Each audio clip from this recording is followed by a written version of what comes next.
Have you ever tried to hold a narcissist or toxic person accountable? Hi, my name is Dr. Natalie Jones, and I want to have a conversation about trying to hold the narcissist or the toxic person in your life accountable for their actions, their injustices towards you, or even someone else, whether it be a colleague, whether it be a boss, whether it be your parent, whether it be a lover, a romantic partner, or someone of that sort. One of the things that happens for a lot of people that try to hold toxic people accountable is the feeling first of just coming out of your element, first of all, right? Because you already know, most of us already know, if you've been there, if you've tried that with that person, most of us tend to walk on eggshells or tread a little bit lighter, just because we already know that that person can have an unpredictable temperament.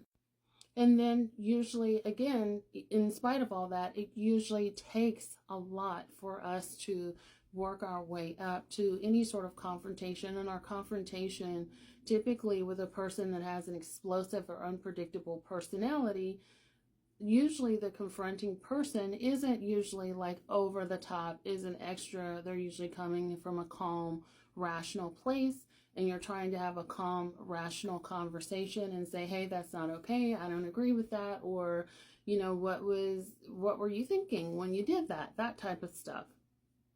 And what you're met with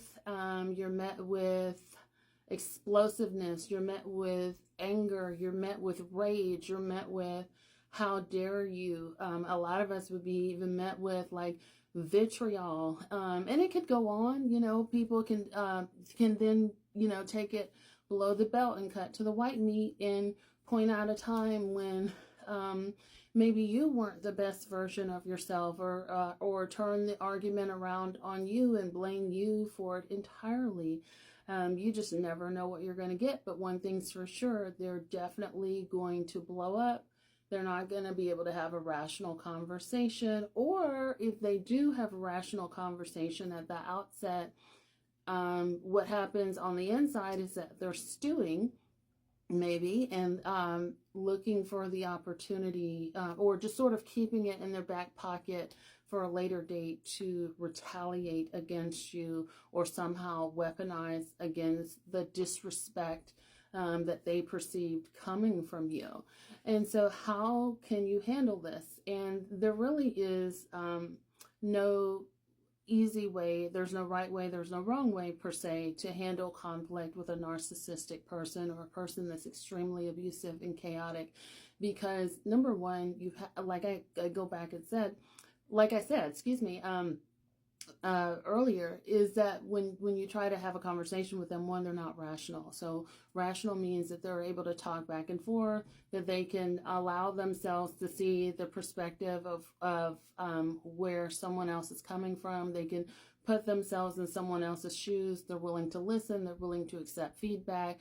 They're willing to take ownership and accountability for their actions, and they're willing to rectify the situation so that it doesn't happen again.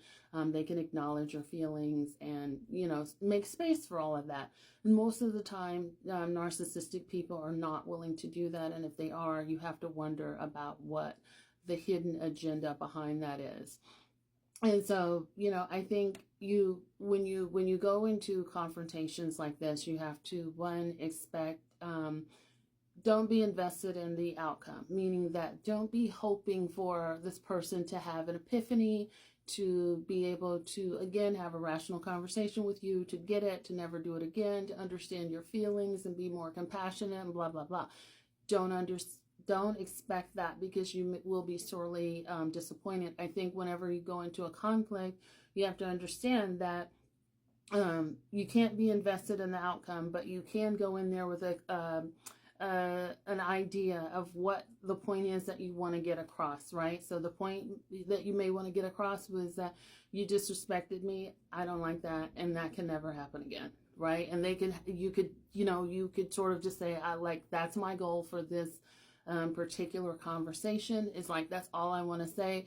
However they react is that's going to be on them. I'm not really invested in their reaction. Or you could sort of make a mental note to yourself that, like, okay, if they hit below the belt this time, or if they, they become physical, if they get in my face, or if they throw things around, I'm walking away. I'm done with the relationship. I'm, because I think that's the other thing too, is you need to have your bottom line of what you want to say, but two, you also need to have your deal breaker, in terms of, like, what you will allow in the conversation, like, and you could, you have to be very skilled at, like, setting the boundaries. And, when a person wants to, deny and, sort of attack and turn things back around, and you can say, I'm not doing that with you. Let's table that. I can understand that you're trying to take it there, but that's not what we're talking about.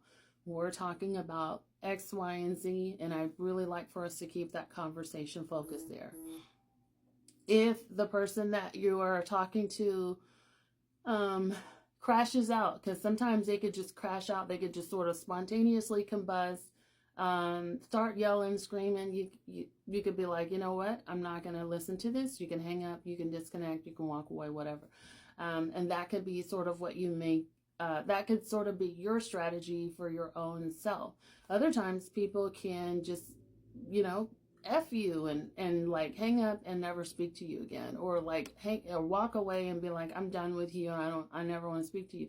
So you have to be okay with, like, the consequences that may occur as a result of what happens in the confrontation as well. And okay to the fact that, like, okay, this person may, like, take it this way and never want to speak to me again, but not okay with, like, if a person wants to get physical, or if they want to get in your face and get aggressive and things. That type of stuff is not okay. So you want to be able to make sure that you can manage the conversation. And, that may look like having the conversation over the phone, having the conversation over text, or if you're going to do it physically, to make sure that you do it in a way in which you're safe. And maybe, safety might look like even having a person there that's non-confrontational, doesn't intervene per se, except to make sure that everyone's safe, non-judgmental as well. It could look like also you strategizing with your therapist. And, it may take practice a couple of times, role play and things like that to kind of help you. But I think the biggest thing that you want to make sure that you do is make sure your nervous system is at a point where you're regulated, so that you don't just sort of cave, let that person dominate the conversation, and you end up walking away feeling unproductive and feeling like, bad about yourself because you felt like you were so manipulated all over again.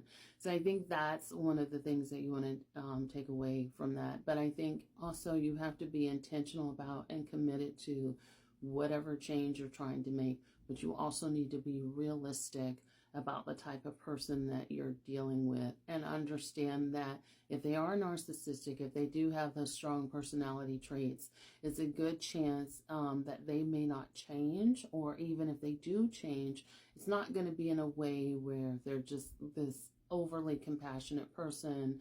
It's going to take a lot of work, and they also have to be intentional about it and dedicated to it.